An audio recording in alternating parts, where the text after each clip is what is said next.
아.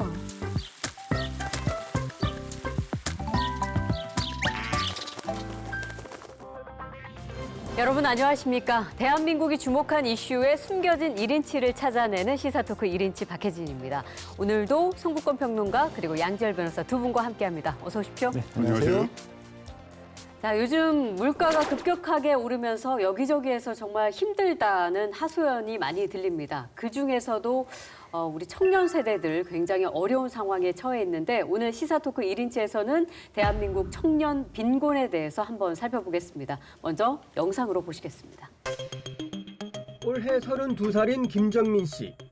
대학을 졸업한 이후 7년이 넘는 기간 동안 줄곧 일을 손에서 놓지 않았지만 현재 오히려 빚만 300만 원이 생겼습니다. 많이 답답하죠. 그러니까 이제 일을 일대로 했는데 이제 돈은 모이지 않고 빚이 늘어나니까 좀 아이러니하기도 하죠. 이대로 가다가는 진짜 빚이 계속 늘릴 수밖에 없다고 생각하니까 이제 다른 이제 아르바이트 이제 간단하게 제가 이제 어느 정도 생활비 정도를 커버할 수 있을 정도로 이제 벌려고 이제 다른 일도 알아보고 있어요. 대구청년연대은행 디딤이 대구 지역 청년 1000명을 대상으로 설문조사를 했습니다. 그 결과 조사 대상자 중 35.9%는 빚을 가지고 있었고 평균 부채 금액은 5,187만 원이었습니다. 대구 청년들의 한 달 평균 수입은 217만 원, 최저임금보다 겨우 16만 원 많은 수준입니다. 하지만 식비와 주거비를 포함한 월 지출 비용은 94만 원으로 1년 전 같은 조사에 비해 5만 원 더 늘었습니다. 금리가 상승하면서 부채 상환 비용도 7만 원 더 증가했습니다. 치솟는 물가에 곧바로 쓸 수 있는 돈이 빠듯하자 신용카드 대출로 시작된 빚은 1금융권에 이어 2, 3금융권으로까지 이어지고 있습니다. 금리가 상대적으로 크게 비싼 2, 3금융권에서 대출을 받은 사람은 전체의 39.8%에 달했습니다. 1년 전 조사 때보다 15% 이상 높아진 수치입니다. 그전에는 청년에 관련된 정책들이 그래도 좀 많았었어요. 근데 뭐 최근에는 좀 이런 정책들이 자산형성 정책들이 다 없어지고 있는 추세예요.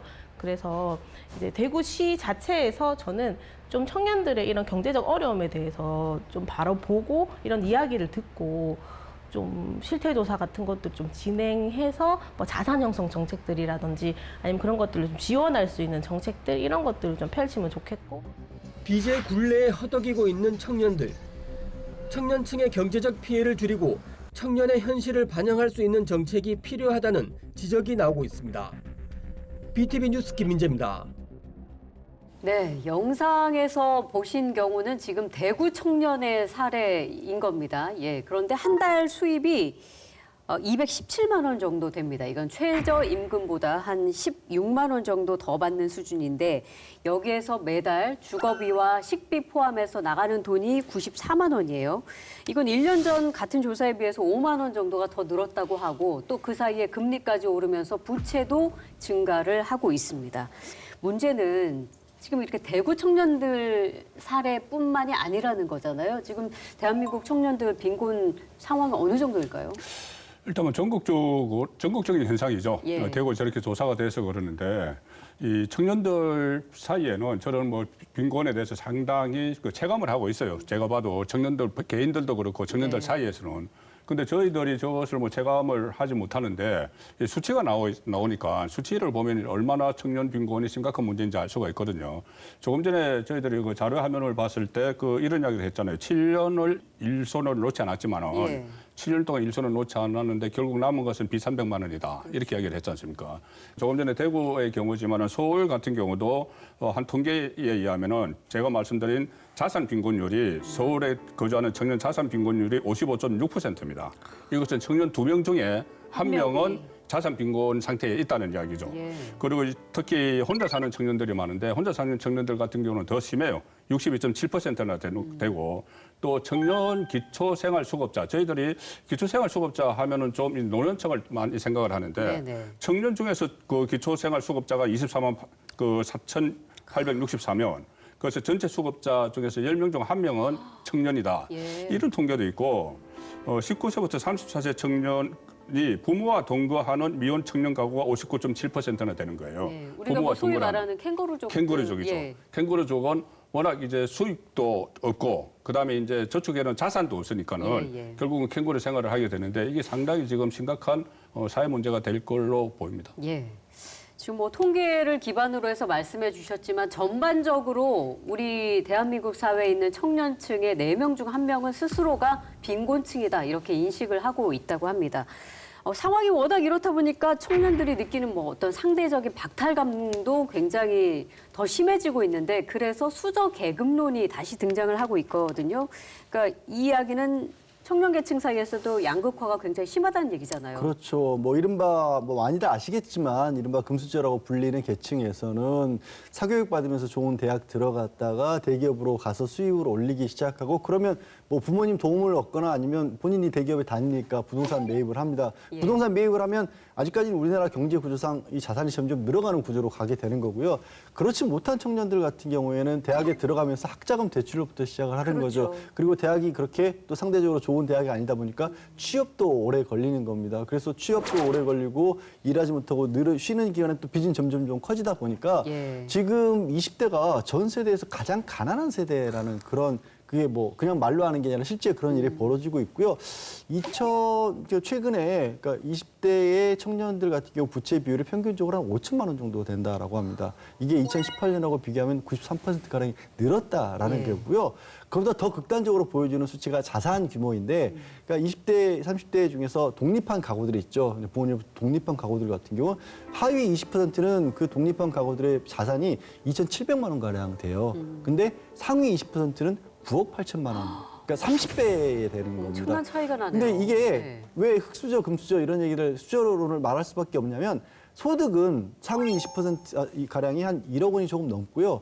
그다음에 하위 20%는 2,700만 원, 2,800만 원 가량이 됩니다. 그러니까 예. 이 소득은 한 3배 정도 차이가 나는데 실제 자산은 30배 차이가 나니까 이거는 본인의 노력과는 무관하죠. 그러니까요. 그러니까 청년들이 굉장히 열심히 공부하고 또 사회에 나와서 성실하게 일을 하더라도 도저히 저축을 할 수 있는 상황이 아니고 그냥 빚에 허덕이면서 시작을 하게 된다는 그런 이야기거든요. 그러니까 이 가장 큰 문제 중 하나는 일자리 이야기를 또 여기서 안 할 수가 없는데 청년들에게 소위 좋은 일자리, 그러니까 고임금, 고부가가치 일자리가 많이 있다면 그래도 뭔가 좀 그 회복할 수 있는 그런 가능성이 있을 텐데 그게 좀 적다는 부분이 문제가 될 수 있을 것 같아요. 그렇습니다. 뭐 일자리가 있어야지 뭐 가축은 소득도 생기는 것이고 예. 또 저축도 할 수 있는 것이고 뭐 가장 기본적인 게 일자리인데 지금 일자리는 양적으로나 질적으로나 과거에 비해서 상당히 또 떨어져 있는 상황이라는 통계가 계속 나와요.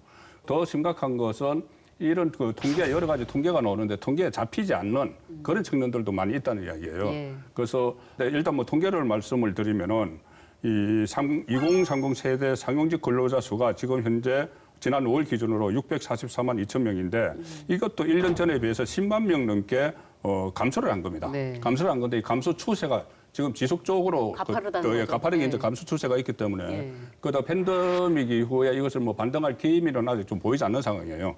그래서 어쨌든 모든 것의 출발점은 일자리가 있어야 되니까 청년들에게 예. 청년 일자리 창출 뭐 계속 그 말로는 합니다. 말로 하고 뭐 통계도 발표하고 그 각 정부마다 우리 정부에서 뭐 잘했어 이렇게 하는데 예. 나중에 보면 항상 원점에가 있거든요. 그런 것 같습니다. 그래서 그게 아마 보이지 않는 그런 통계를 일부러 거의 의도적으로 뭐 집어넣지 않는 그런 것도 있을 거예요. 예. 일단 지표를 좋게 하기 위해서.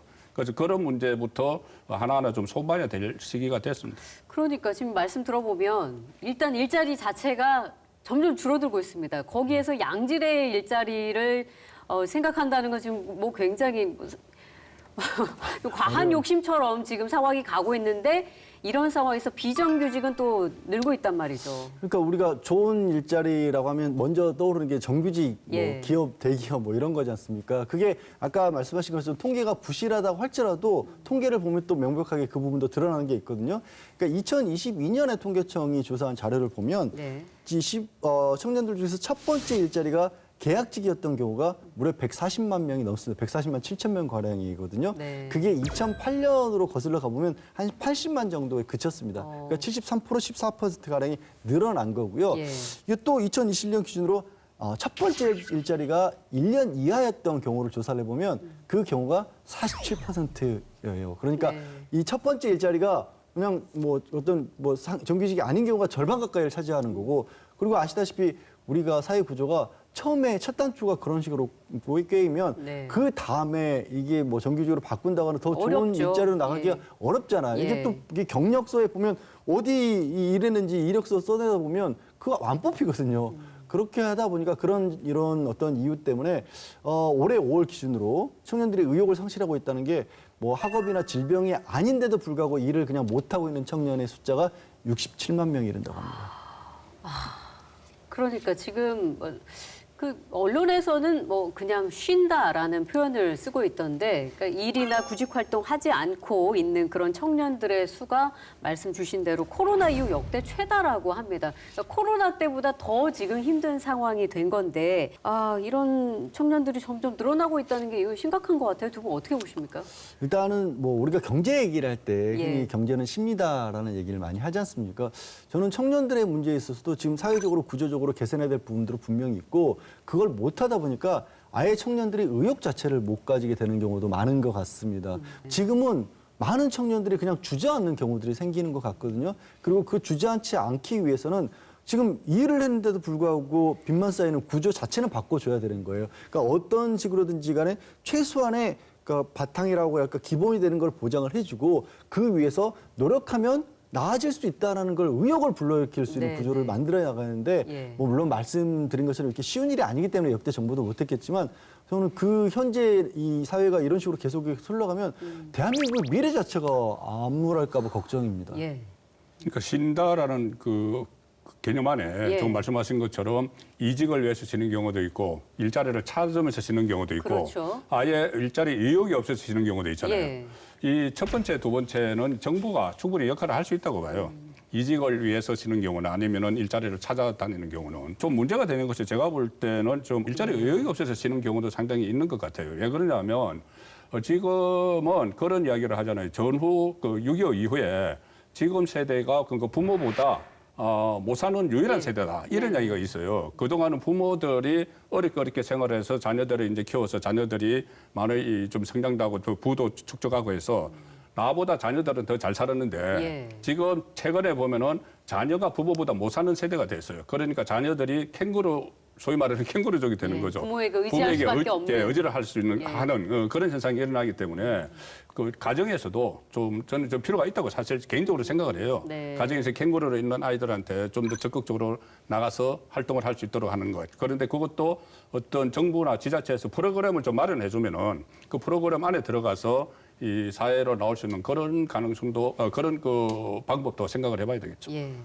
그러니까 저희가 할 수 있는 이야기는 이런 청년 일자리 문제 해결하기 위해서는 양질의 좋은 일자리를 많이 만들어 주셔야 합니다라고 계속 말할 수밖에 없는데 지금 한국 고용시장의 현황을 살펴보면요. 서비스 직종이 주를 이루고 있습니다. 그래서 2023년 10월 기준으로 살펴보면 한국 취업자 중에 78.7%가 이 서비스업에 종사를 하고 있다고 합니다.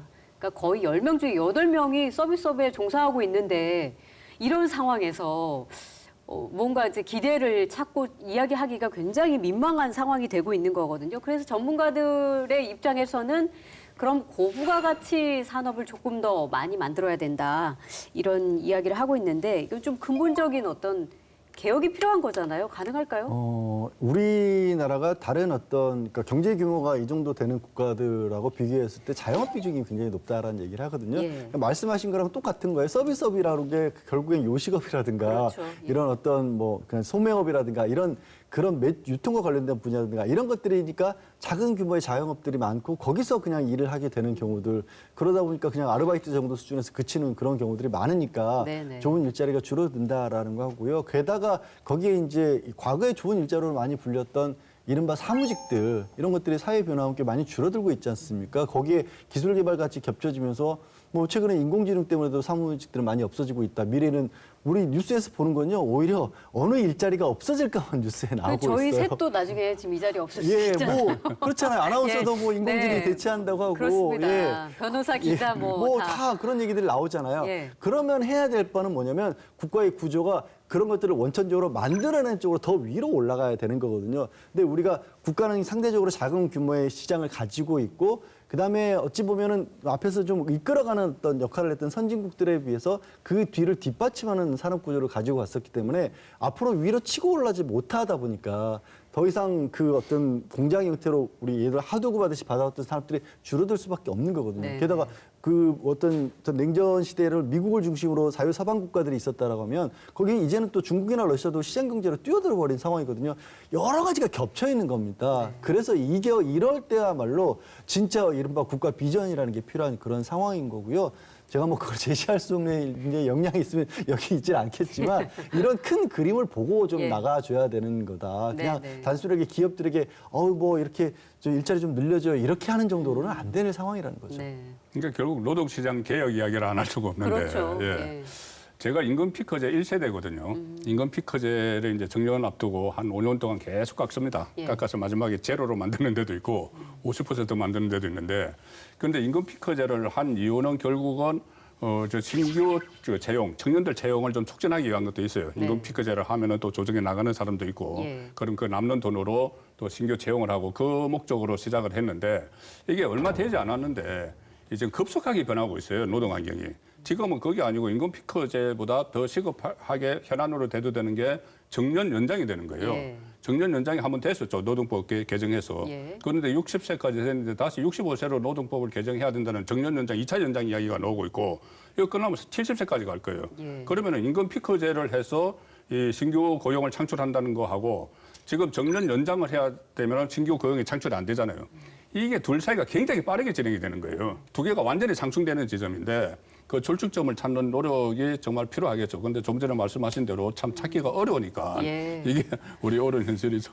그렇습니다. 그러니까 이 청년들 일자리 문제 이야기는 이게 쉽게 답을 찾을 수 없어서 이게 어디까지 손댈 수 있을 것인가에 대한 고민이 늘 있습니다. 근데 이 청년들은 일자리 문제뿐만이 아니라 주거 문제도 굉장히 심각한 상태입니다. 청년들이 이제 월세살이를 주로 많이 하는데 월세 부담이 엄청나죠. 월세 부담이 엄청난 이유 중에 하나가 예. 또 이런 게 있어요. 지금 보증금이 좀 많으면은 예. 제가 조금 전에 지금 자산 이야기 했잖아요. 가지고 있는 자산 빈곤. 자산 빈곤층이 많으니까 보증금이 없으니까는 월세 부담이 더 늘어나는 거예요. 그렇죠. 특히 그 서울과 수도권을 봐도 이 보증금이 5천만 원 이하, 그런데 한 10평 이하의 소규모 월세집 전세가 2021년에 평균 54만 6천 원에서 예. 2년 사이에 예. 2년 사이에 53만 2천 원으로 63만 2천 원으로 예. 15.8%나 증가를 했어요. 네. 그러니까 이 증가세가 지금 앞으로 또 계속 올라갈 텐데 일단 주거가 안정이 돼야지 그럼요. 그 청년들이 주거가 어떤 식으로도 안정이 돼야 되는데 모든 이 수입의 대부분을 그러니까 월수도 한 35%가 월세로 들어간다는 예. 통계가 있어요. 네. 그래서 이런 부분도 뭐 사실상 그 가장 빨리 시급히 해결해야 될 현안인 거죠. 예. 그 월세를 또 지불하기 위해서 그 소득이 없건 자산이 없으면 또 대출을 받아서 이 빚을 또 막기 위해서 또 대출을 받는 이런 아주 악순환이 지금 반복이 되고 있는데 청년들이 이렇게 주거비 부담이 워낙 크다 보니까 그럼 이 부담에서 조금 벗어나 보기 위해서 몇 년 전에 영끌 대출로 집을 사는 청년들도 꽤 있었습니다. 그런데 지금 금리가 엄청 올랐잖아요. 이 고금리 때문에 이 뭐 주거비 부담 줄이려다가 지금 빚이 더 불어난 상황이에요. 그러게요. 그런 어려움에 처한 청년들도 많아 보입니다. 사실 2023년 지난해 말 기준으로 한국은행 자료를 보게 되면 30대 이하, 뭐 20대부터 포함해서요. 그 가계 대출이 무려 514조입니다. 전 세대에서 가장 많다라고 합니다. 물론 이 대출이 전부 다 집을 사는 데 쓰였지는 않았을 수 있겠지만 네. 아무래도 우리가 뭐 일반인들 입장에서 가장 크게 돈이 들어가는 데가 부동산이니까 네, 네. 그쪽에 상당히 많은 금액이 들어갔다고 추정을 해볼 수는 있을 것 같은데 그런데 뭐 집값이라고 하는 게 계속해서 오르고 그 상승세를 타는 지역도 있지만 그렇지 못한 지역도 나오기 마련이고요. 그럼요. 예. 그리고 처음 투자를 하는 뭐 집을 그런 투자를 하는 사람들이었기 때문에 이게 정말 좋은 데를 골라서 들어갔으라 보장도 없는 거잖아요. 게다가 저출산 고령화는 딱 정해져 있는 겁니다. 인구는 줄어들고 있는 그런 상황이니까 네. 이 부동산 장기적으로 봤을 때는 부동산 경기도 위축이 될 수밖에 없는 구조예요. 이걸 뭐 몇 년 기준으로 보냐의 문제겠지만 장기적으로는 계속해서 빚을 갚아 나가는데 나중에는 오히려 집값은 더 떨어져 있고 네. 그리고 인구가 줄어들었기 때문에 그 집을 다음 세대에게 물려줄 사람도 없어지는. 그러네요. 그래서 잘못 어찌 보면 그냥 집에 끌어안고 집에 눌려 사는 그런 사람들도 생기게 된 상황인 거죠. 예. 그러니까 영끌로 집 산 청년들도 지금 이런 어려움에 처했는데 이런 청년 말고도 이 월세 부담 줄이려고 전세 자금 대출 받아서 이제 전세 세입자가 된 그런 청년들 가운데서도 최근에 전세 사기 피해를 입어서 굉장히 또 힘든 경우가 있다고 하거든요. 대학가 전세 사기 요즘 계속 보도 이어지고 있더라고요. 그 전세 사기가 뭐 일반 그 가정뿐이 아니고 예. 대학가에서 그 있는 그 주택가에서도 계속 벌어지고 있는데 또 새로운 파생된 문제점들도 많은 것 같아요. 그 4월에 이제 동대문구에서 한번 전세 사기 집단 피해자가 한 10여 명이 발생을 했는데 네. 그때 보면은 그러니까 이 사람이 이 전세 사기를 한 건물주가 이 어떤 공과금 같은 거, 전기요금 이런 것을 제대로 못 내서 거기 입주한 청년들이 예. 인터넷도 제대로 못 하고 나중에는 또 뭐 그 전기도 안 들어오고 그런 그 피해까지 겪었다는 것이거든요. 그리고 또 5월 달인가요? 그때 6월 말에 최근에 신촌 그 구로 평점 이쪽에서도 예. 이 94명이 피해를 보는 100억대 이 사건이 그래요. 터졌어요. 예. 특히 이 구로 평점 이쪽 사고 지점에서는 이 좀 보상을 받지를 못하는 게 지금 전체 사기 피해 특별법이 있거든요. 예. 그래서 일반 전체 사기에 대해서는 좀 보상을 해주는 그런 제도가 있는데 그 건물들이 무허가 건물들이 있다는 거예요. 아, 그러니까 사각지대에 사각지대, 놓인 게 이것도 사각지대죠. 그러니까 무허가 건물은 어차피 이게 등록이 안 됐기 때문에 예. 보상을 해줄 수도 없는 그런 안타까운 사연도 지금 막 그 여러 가지로 많이 나오고 있기 때문에 네. 이런 부분에 대해서도 사각지대도 좀 들여다볼 필요가 있다고 봅니다. 그러니까 전세 사기, 고금리 이런 문제도 지금 말씀하신 것처럼 자칫 내가 목돈 부었는데 이런 일을 겪을 수 있다라는 그런 불안감이 아이러니하게도 서울의 주요 대학가 근처 원룸이라든가 오피스텔 여기로 이제 사람들이 몰리는 현상을 보이고 있다고 합니다. 네네. 근데 그렇게 몰리면 이게 수요가 많아지니까 또 가격이 오르는 거예요. 예. 그래서 그 신촌, 서울 같은 경우 신촌 부근의 뭐 부동산 같은 거는 체감상으로 한 2년 사이에 한 50% 정도는 오를 것 같다라는 말씀들을 하고 월세가. 있고 월세가요. 그래서 지금 월세 얘기를 하셨으니까 평균적으로 서울 주요 대학가 예를 들어서 1,000만 원 보증금을 넣는 곳이라고 한다면 월세가 한 57만 원 정도 된다라고 합니다. 굉장히 비싼 가격이고 이 가장 비싼 곳으로 조사가 된 곳이 서울의 이제 서대문구의 이화여대 근처는 네네. 월세가 71만 원까지 올라 있다고 하네요. 네, 이런 상황에서 박상우 국토교통부 장관이 전세 사기 피해자들을 두고서 이런 이야기를 했습니다. 경험이 없어 덜렁덜렁 계약한 부분이 있지 않을까 싶다. 이야기로 논란이 한 차례 됐었고요. 또 6월에는 정부가 서민을 도와주기 위해서 저리의 자금을 빌려줬더니 이것이 오히려 전세에 대한 과소비를 불러일으켰다. 그러니까 예를 들어서 15평 집에 살 만한 정도의 수준인데 20평에 사는 과소비 현상도 있지 않겠느냐 이런 우려를 표하기도 했다는데 두 분 이 발언에 대해서 어떻게 보십니까?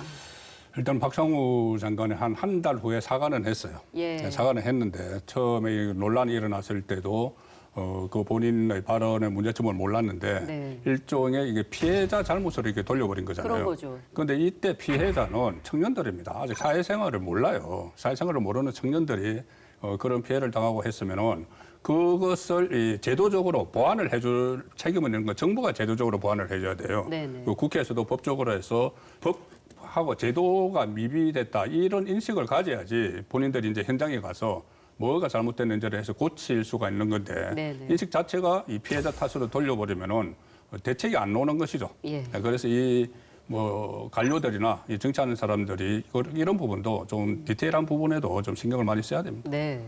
그러니까 저렇게 어떤 책임 있는 자리에 계신 분이 그런 식의 말씀을 하게 되면요. 피해를 입은 사람들 내지는 일반적인 어떤 서민들, 청년들 같은 경우에는 아, 우리 같은 사람들은 보이지 않는 저 위에서 살고 있는 사람이구나.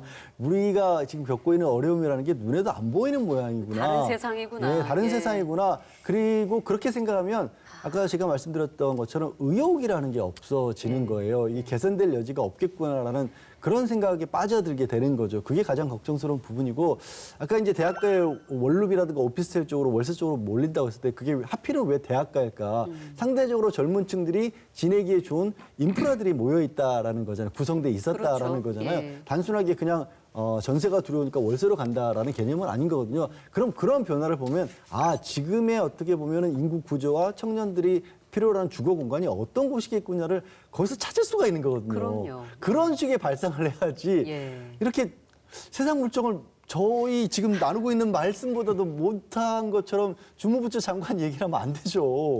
그러니까요. 요 이야기를 듣고 굉장히 우리 청년 세대들이 분노를 많이 했을 것 같고 좀 슬펐을 것 같습니다. 예.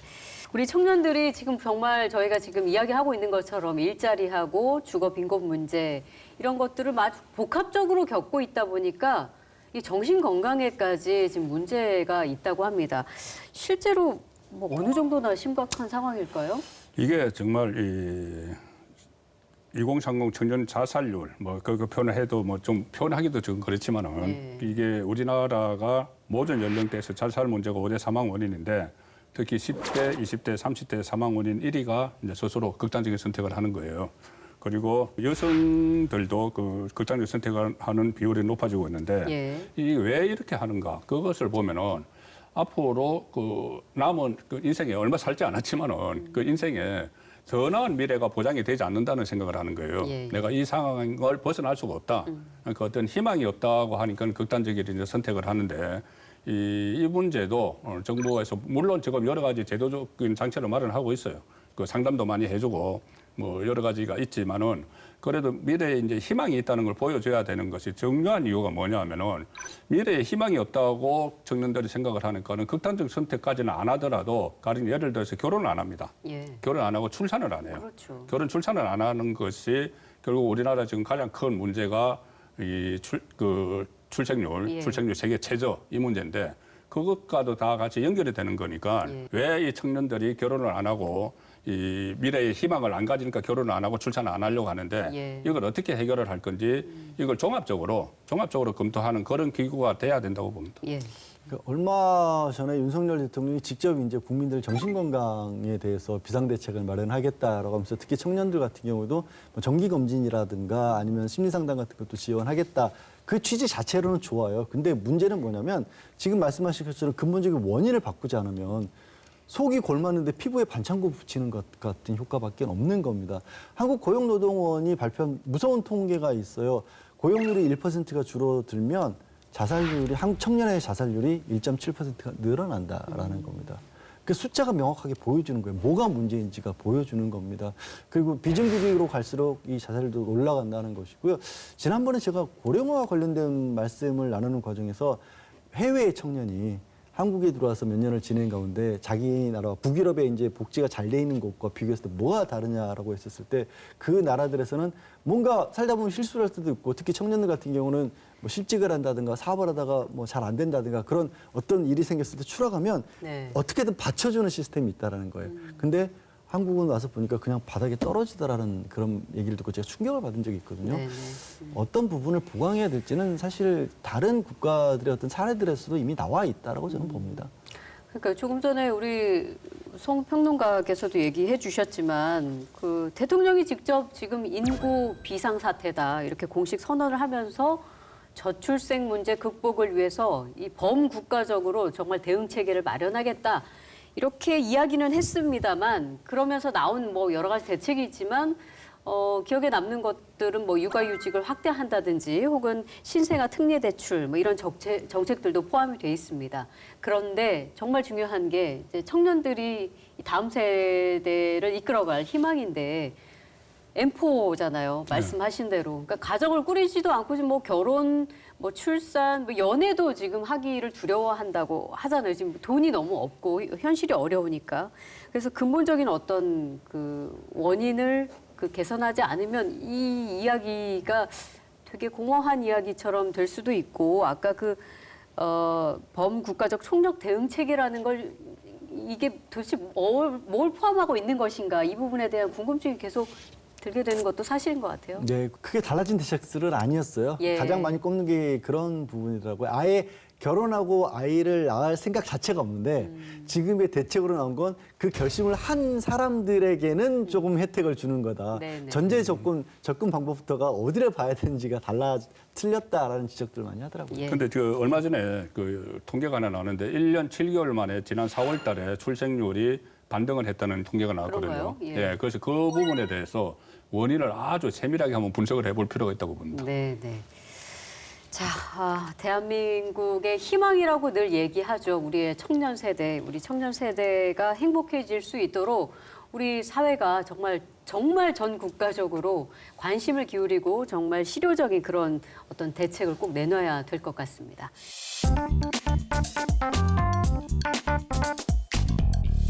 자, 시사토크 1인치 두 번째 이슈는 요즘 공휴일 의무 휴업 유지를 위해서 관련법을 개정하자 이렇게 촉구한 마트 노동자들의 현실을 좀 짚어보겠습니다. 영상으로 만나보시죠. 마트 노동자 건강권과 휴식권을 보장하라! 경기 지역 마트 노동자들이 경기도청 앞에 모였습니다. 이들은 한 달에 단 2번뿐인 일요일 휴무마저 평일로 변경하는 건 마트 노동자들의 주말 휴식권을 강탈하는 행위라고 주장했습니다. 그 한 번 일요일 잡기 위해서 저희는 동료들과 관리자들의 눈치를 너무 많이 봅니다. 편하게 연차를 쓰면 되지 않느냐 하지만 저희는 연차를 마음대로 쓸 수가 없습니다. 저희에게 일요일을 지켜주십시오.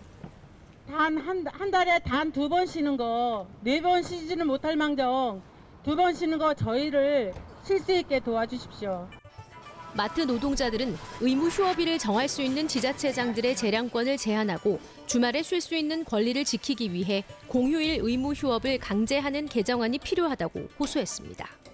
유통산업발전법은 반드시 개정되어야 한다. 지자체장들의 재량권 남용으로 의무휴업과 영업시간 제한은 누더기가 되어가고 있고 마트 노동자의 건강권과 중소상공인들과의 상생을 위한다는 법 취지는 온데간데 없다. 마트 노조는 오는 22일 국회 앞에서 주말 휴식권 보장을 촉구하는 결의대회를 연다는 계획입니다. BTV 뉴스 조윤주입니다. 네, 영상에서 보신 것처럼 마트 노동자들이 휴식권 그리고 건강권을 보장해달라 하면서 집회를 한 건데 좀 구체적으로 다시 정리를 좀 해주실까요? 일단 뭐 이 제도가 사실 저는 이게 왜 갑자기 이렇게 논란이 되는지 저는 개인적으로 좀 이해가 안 되는 부분이 있긴 한데 왜냐하면 2012년 이명박 정부 때였습니다. 네. 대형마트들이 그때까지만 해도 막 24시간 영업하고 연중 무휴 그랬죠. 이런 상황이었기 때문에 일하시는 분들이 너무 힘들다. 그리고 그분들이 일하는 게 힘들면 사회 전반적으로도 이런 분위기가 잘못 조성될 수 있다라는 지적이 있었기 때문에 법을 바꿔서 한 달에 2번은 의무적으로 휴일을 하고 또 예. 새벽 시간대에는 일을 할 수 없게끔 만들었던 겁니다. 그리고 그때 당시 또 이야기가 나왔던 게 뭐 당연히 그 노동자들의 휴식권, 건강권 얘기도 있었지만 골목상권 네, 골목상권 예, 보호하는데도 보호하자. 대형마트에 너무 집중돼 있는 이런 부분들이 문제가 됐다. 그래서 2012년도에서 안착이 된 제도처럼 저는 개인적으로 받아들이고 네. 있었는데 이번 정부 들어서 이거를 이 규제 개혁의 일환으로 삼았던 겁니다. 그래서 이 지자체장이 협의에 의해서 이해 당사자들의 협의에 의해서 이거를 의무휴일을 일요일이 아니라 평일로 바꿀 수 있다라고 했고 예. 그거를 가장 먼저 대구에서 홍준표 시장이 지난 2023년 2월에였나요? 이거 월요일로 바꾼 겁니다. 네네. 그러고 나서 일부 지자체들에서 또 이걸 또 따라하는 곳들이 생기다 보니까 지금 마트 근로자분들은 아니 이해 당사자들의 합의라고 하는데 예. 일하는 사람들을 빼놓고 합의하는 게 어딨냐. 그래서 저렇게 이제 시위에 나선 거죠. 그러니까요. 그러니까 지금 상황을 보면은 약간 그 뭐 대형마트나 그 마트에서 일하시는 노동자들 그리고 전통시장 뭐 각각 소비자 뭐 전부 다 그 이해가 좀 엇갈리는 상황이긴 한 것 같습니다. 다시 한번 좀 돌아가 보면 2012년에 이 법이 개정이 될 때 그 골목상권, 전통시장과 같은 골목상권을 좀 보호하자는 취지로 시작이 된 걸로 알고 있는데 만일에 지금 이런 논의가 계속 진행이 된다면 다시 골목상권에 타격을 주는 거 아닐까요? 이제 거기에 대해서 뭐 어떤 타격이 있었는지 아니면 골목 상권이 살아났는지 이 예. 부분 자체에 대해서 서로 말이 달라요. 뚜렷한 그 통계를 이제 잡히기가 어려운 이유가 네네. 그 중간에 팬데믹 시대가 있었어요. 예. 그래서 팬데믹 시대가 있어서 좀 이 유통 구조가 많이 바뀌었죠. 네네. 그전에는 이 어떤 사람이 직접 가서 마트든 뭐 시장이든 재래시장이든 가서 쇼핑을 많이 했는데 그렇죠. 지금은 이커머스를 통해서 전부 다 주문을 하고 이런 것이 많기 때문에 네. 그 팬데믹 기간이 그 안에 있어서 이게 어떤 영향을 미쳤느냐, 재래상권의 활성화가 됐느냐 이런 것이 뚜렷한 이 그 자료로 수치로 나오기가 어려워요. 예, 예. 그런데 그러니까 추정만 하는 것이죠. 추정만 해서 뭐 어떤 조사에 보면은 그 재래시장으로 가는 효과가 1,000명 중에 1명이다. 뭐 이런 얘기까지 나오는데 지금 그 팬데믹 이후에 그 엄청난 그 매출 정체가 일어나고 있다고 하거든요. 그 대형 그 마트가 예. 그 매출 정체가 일어나니까는 그것을 타개하는 방법으로 이 월요일 그 1월 그 휴업을 월요일로 동기를 돌리는 거라는가 아니면 예. 1월 날 영업을 하면은 매출이 더 많이 올라가니까는 네네. 그렇다면은 거기에서 얻는 만약에 효과가 있다면은 그것은 이제 마트 노동자들에게 돌려주는 예. 그것이 선행이 돼야 되겠죠. 예. 그러니까요. 근데 이제 전통시장이 그러면 일요일 날 쉬었을 때 전통시장이 활성화됐느냐. 아까 그 부분이 지금 아직 확인하기가 어렵다고 하는데 현장에 그럼 전통시장 상인들 이야기도 좀 들어볼 필요가 있지 않을까요? 그러니까 지금 말씀하신 대형마트가 겪었던 팬데믹 때 겪은 어려움은 전통시장 분들도 똑같이 겪을 똑같죠. 거 아니에요. 예. 그리고 상대적으로는 어찌됐든 전통시장 분들이 조금은 더 약자라고 볼 텐데 뭐 이것도 정확하게 통계가 잡히진 않지만 그분들 말씀은 그래도 한 20%, 25%가량은 도움이 된다, 매출이 오른다라는 그런 말씀들을 하십니다. 그리고 예. 이제 과거에 전통시장들도 자구책을 굉장히 많이 세웠지 않습니까? 그쵸. 대표적인 게 뭐 가격 표시 전까지 제대로 안 지켜진다거나 카드를 사용할 수 없다거나 영수증 발행하지 않는다든가 이런 문제들이 많이 개선이 됐기 때문에 네네. 그러면 일요일 휴무를 유지를 해줘야 그렇게 개선된 상황에서 우리도 조금은 더 숨통이 트일 수 있는 게 좀 계속 이어진다 이런 네. 말씀을 하십니다.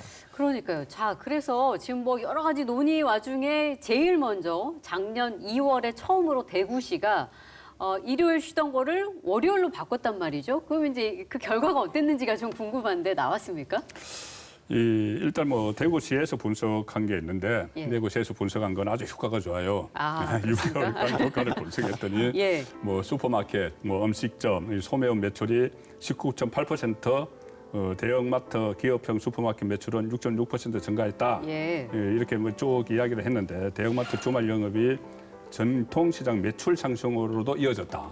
이렇게 이야기를 해요. 네. 하는데 대구 경찰련 그리고 참여연대 쪽은 이 분석하는 것이 종합적으로 분석을 한 게 아니고 예. 그리고 상인들에 대해서 뭐 표본 조사도 한 게 아니고 신용카드 특정 그 업체의 신용카드 매출을 가지고 조사를 했기 때문에 예. 이건 부실한 것 아니냐 이렇게 지금 또 지적을 하고 있어요. 예, 예. 그런데 홍준표 대구시장이 얼마 전에 이제 취임 1주년 해서 대구 기자들과 간담회를 가졌는데 본인이 1년 중에서 가장 잘한 일이 이 휴무일을 대형마트 휴무일을 일요일에서 일요일에서 전환한 월요일로 거다 했는데 시킨 것이다. 대구 시민들 입장에서 예. 과연 그게 대구시장이 가장 잘한 일로 평가를 할 만큼 그런 효과가 있고 예, 예. 골목 상권이 또 다시 뭐 살아나는 이런 문제나 아니면 예. 수식권 건강권 보장 이게 다 됐는지 예, 그 예. 대구 시민들 생각을 물어봐야 되겠죠. 그러겠습니다. 자, 다시 마트 노동자들의 주장으로 돌아가 볼 텐데요. 그럼 만약에 대형마트 의무 휴무가 없어지게 되면 그러면 이제 전혀 노동자들은 휴일을 보장을 못 받게 된다는 얘기인가요? 그러니까 쉬는 시간 자체가 없어지는 건 아니죠. 그러니까 일요일이 아니더라도 평일날 쉰다라는 개념이고 근로기준법상 쉬는 시간 자체를 뺏을 수는 없는데 예. 문제는 저게 어느 정도 자율적으로 두게 되면 마트 측에서는 틀림없이 손님이 뭐 적은 날, 평일날 이럴 때 쉬어라고 유도를 하게 되면 그렇죠. 그러면 그분들은 되게 일요일이라는 게 쉬어도 혼자 집에 있으면 이게 쉬는 게 아니잖아요. 네, 가족들과 함께 보내는 시간이라는 것도 있고 또 인간관계라는 거 가져야 되는데 그런 것들이 다 깨져버리는 그런 상황이 되는 거고 또 대형마트의 이 인력 구조가 대형마트 본사에서 일하는 분들도 있고요. 예. 또 대형마트 가보시면 아시겠지만 입점에 있는 파견 업체들 있죠. 그렇죠. 그 업체에서 파견한 그런 직원분들도 계십니다. 그런 분들은 그나마 회사 소속이니까 이렇게 직원들끼리의 조율 같은 것들을 통해서라도 일요일을 어렵게나마 쉬는 날을 만들 수라도 있는데 거기에 시간제 근로하신 분들 같은 경우에는 그분들은 그냥 마트가 쉬는 날 쉬고 쉬지 않는 날은 못 쉬는 거예요. 일당으로 시간제로 계산을 받으니까 그렇죠. 예. 그분들의 휴식권은 전혀 보장이 안 되는 거죠. 그러면. 예. 그런데 아예 의무 휴업일을 또 없애는 것도 있다면서요? 뭐 부산 강서구 같은 경우에 예. 업무 휴업일을 지정하지 않고 휴업일을 마트 재량에 이제 맡겨서 뭐 하자 뭐 예. 이런 식으로 했다고 하는데 그 거의 뭐 365일 계속 돌아간다는 얘기잖아요. 그렇죠. 그러면 이제 거기에 대해서 또 뭐 휴식권, 건강권 이야기도 나올 수도 있고 네네. 또 가용 제대로 보상을 해주느냐는 문제인데 이게 이 구청에서는 그러니까 지자체에서는 어떻게 행정 지도를 하는지 몰라도 현장에 가면 또 다르다고 해요. 제가 이거 취재를 한번 해봤는데 예. 지금 가장 심각한 문제가 뭐냐면 저도 공감을 했습니다. 취재를 하면서 이 마트 노동자들한테 네. 자 팬데믹 이후에 매출이 확 떨어졌죠. 대형마트 매출이 떨어졌습니다. 그런데 직원들은 그대로죠. 그러면 직원들을 그 정규직도 있어요. 처음에 비정규직으로 처음에 아르바이트를 시작을 한답니다. 네. 아르바이트 시작해서 비정규직 갔다가 정규직 가는데 정규직 직원들을 내보낼 수가 없으니까 어떻게 하냐면은 지금까지는 그 전에는 그 계산을 하는 분들이 있잖아요. 예. 계산하는 분들이 있고 저쪽에 매장에서 이렇게 일하는 분들이 있었는데 서로 완전 분리가 돼 있었는데 이걸 지금 순환 근무를 시킨다는 거예요. 순환 근무를 시키면은 서로가 불편하다는 거예요. 네. 이 계산만 하던 분들은 매장에 가서 뭐 고기 썰거나 뭐 이걸 예. 굉장히 서툴죠. 그렇죠. 그리고 그분들이 또 매장에 가서 하는 것도 굉장히 서툴러요. 그래서 손님들도 불만이 많다는 거예요. 그런데 그렇게 시키는 이유가 물론 제가 이제 한쪽의 이야기를 들은 거지만은 노동자 이야기를 들은 거지만은 이것은 빨리 퇴사를 하라는 거 아닌가. 그래서 그렇기 때문에 많이 나가는 사람도 지금 많이 속출을 하고 있다. 예. 그래서 이게 단순히 이 평일 근무, 평일 휴업, 휴일 휴업 이 문제를 떠나서 팬데믹 이후에 그 마트 노동자들이 겪고 있는 그 실태를 한번 정부에서 한번 들여다봐야 됩니다. 네. 그러니까 지금 그 말씀을 비롯해서 뭐 부산이었잖아요. 서울에서는 서초구에서 올해 초에 이제 뭐 의무휴일, 휴일로, 그러니까 휴일날 의무 휴업하는 걸 깼고 평일날로 돌렸고 올해 7월부터는 시간 제한도 자체적으로 폐지를 했습니다. 그러니까 네. 새벽 근무를 가능하도록 한 건데 이게 무슨 얘기냐면 지금 대형마트가 겪고 있는 어려움 중에나 팬데믹에서 뭐가 가장 크냐면 온라인 배송 업체들인 거죠. 그러네요. 그러니까 이 대형마트들도 우리도 자체적으로 배송 업무를 하겠다라고 해서 그 근무 시간을 뺀 겁니다. 이제 제한을 풀어버린 건데 문제는 그러면 어떻게 되냐면요. 이게 심야에 배달을 한다는 얘기는 그분들만 일하는 게 아니잖아요. 네. 배송 분류를 하는 사전 작업들이 반드시 있어야 되는 그렇죠. 거고 그렇게 되다 보면 물론 근로기준법상 이런 것들을 엄격하게 제한하고 있다고는 하지만 자칫하면 이 근로시간 자체를 뭐 초과한다든가 아니면 지금 가뜩이나 마트들 어렵다고 하니까 거기에 떠밀려서 근로자들이 원하지 않는데도 불구하고 이 근로시간을 장시간을 근무한다나 그런 시간대에 근무하는 일이 벌어지는 거예요. 네, 그렇습니다. 아까 영상에서도 잠깐 보셨지만 지금 노동자들의 그 노동 강도는 굉장히 심합니다. 그런데 이렇게 뭐 휴무일을 변경하는 이런 문제에 있어서도 이 노동자들의 의견이 전혀 반영되지 않았다라는 그런 지적이 있었는데 그래서 노조가 이 대구시가 그 월요일로 변경을 추진하는 과정에서 노동자의 의견을 수렴하지 않은 이 과정을 문제 삼고 소송까지 제기를 하기도 했습니다. 하지만 재판부에서는 근로자는 이해 당사자가 아니다라면서 청구를 기각했는데 이 판결은 어떻게 평가하십니까? 예, 글쎄 뭐 아마 이런 식의 법 논리를 따진 것 같아요. 무슨 얘기냐면요. 이게 지방자치단체라고 하는 법인격을 가진 존재가 하나가 있고 그다음에 이해 당사자라고 하면 이게 어떤 그 문제에 관해서 의견을 제시하고 받아들일 수 있는 권리를 가진 단체가 그 회사라면 회사가 권리를 가진 거지 네. 그 안에 일하는 사람 개별적으로 있는 사람들이 권리를 가진 게 아니다라는 기계적인 논리를 적용한 것 같은데 그러니까 대형마트만 이해 당사자일 뿐이지 대형마트라는 법인, 대형마트라는 회사가 이해 당사자지 직원은 그냥 구성원이다. 예. 직원은 그 회사의 노동력만 공급하는 사람들 아니냐 이런 식의 논리를 적용을 한 것 같아요. 참 답답한 게 그래서 법대로 하면 그렇게 될 수 있을지 모르지만 예. 우리 뭐 직장 생활 해보신 분들은 다 아실 거예요. 가면 제일 많이 듣는 소리 중 하나가 주인의식 가지라는 얘기인데 맞습니다. 필요할 때는 주인의식을 가지라고 하고 막상 목소리 내려가면 당신은 주인이 아니니까 뭐 목소리 낼 자격도 없어. 이러면 어떻게 이거를 받아들이겠습니까? 네. 예. 그러니까 유통산업발전법에 그 지금 말씀하신 대로 예외 규정이 원래는 그 공휴일에 1월에 쉬라고 하고 예외 규정이 이해 당사자와 협의를 거쳐서 지자체장이 바꿀 수 있다요. 네. 이해 당사자면은 누가 봐도 쌍방이잖아요. 그렇죠. 이익을 보는 쪽하고 해를 입는 쪽하고 네. 이해. 예. 그런데 이것을 그냥 그 대형마트 쪽만 이렇게 그 협상에 참여할 수 있다. 그러면은 그 해를 보는 쪽은 그 노동자들인데 이것을 뭐 재판부가 어떤 그 법적 근거로 했는지는 모르겠지만 마트 노동자 노조에서도 이 부분을 강력히 문제를 제기하고 있으니까 네네. 이 지자체가 나서서 좀 중재를 하는 뭐 원래 법원에서는 판결은 그렇게 났다고 하지만은 입장을 그 마트 노동자들의 입장을 좀 반영을 하는 그 세부적인 그 규정 같은 것을 만들 때 네. 그런 부분이 좀 포함이 돼야 될 것 같아요. 이거 송평론가님의 지적이 아주 타당해 보입니다. 이해 당사자라는 이 용어에 대한 이게 재판부의 문해력이 지금 의심스러운 그런 정도일 것 같은데 아무튼 이 부분을 조금 계속 좀 관심 있게 지켜봐야 될 것 같습니다. 조금 글쎄요, 뭐 이런 논란이 불거지면서 소비자들 입장에서는 우리도 그나마 쉬는 게 토요일, 뭐 일요일인데 일요일에 장 보러 가려고 봤더니 오늘 휴무일이어서 좀 되게 불편했는데 이거 뭐 괜찮네? 라고 보시는 분들도 계실 것도 같고 또 지금 노동자 입장에서는 너무나 힘든 상황을 호소하고 있고 마트에서도 뭐 매출 너무 떨어지고 있다 또 이런 호소를 하고 있고 좀 상생할 수 있는 방법이 없을까요, 진짜? 글쎄 그 말씀드렸다시피 마트의 매출이 떨어지는 부분들이 시간대와 의무 휴업 때문인가 예, 그 라는 부분은 거는 좀 잘 봐야겠네요. 잘 봐야 할 것 같고요. 애초에 도입 초기에도 똑같은 논란이 있었는데 예. 그때도 말씀드렸다시피 야 마트가 그러면 24시간 일하게 되면 마트에서 일하시는 분들은 밤에 새벽에 퇴근하시면서 나는 그럼 식당 가고 싶어요 하면 식당도 24시간 움직여야 되냐. 그러니까요. 사회 전체가 그렇게 힘들게 살아야 되는 거냐라는 반론들도 받아들여졌기 때문에 이 도입을 했던 거거든요. 예. 지금 상황은 그때보다도 오히려 저는 시간대는요 아시다시피 예전보다 요즘은 뭐 시가지 식당가들도 밤늦게까지 이렇게 안 영업하는 하시죠. 것들이 별로 예. 없어요. 우리가 이제 그 근로시간에 대한 개념들이 더 우리 사회도 정착을 했습니다. 9시부터 6시까지 하는 게 그러면 그 2012년에 도입할 때보다도 이제는 더 시간을 늘릴 이유는 없어진 거예요. 오히려 다른 쪽에서 어떤 경영적으로 풀어갈 방법을 찾아야 되는 거지 과거로 회귀해서 이거를 극복할 수 있다라고 보면 이거는 이해 당사자인 마트의 업주도 잘못 생각하시는 것 같습니다. 네, 네.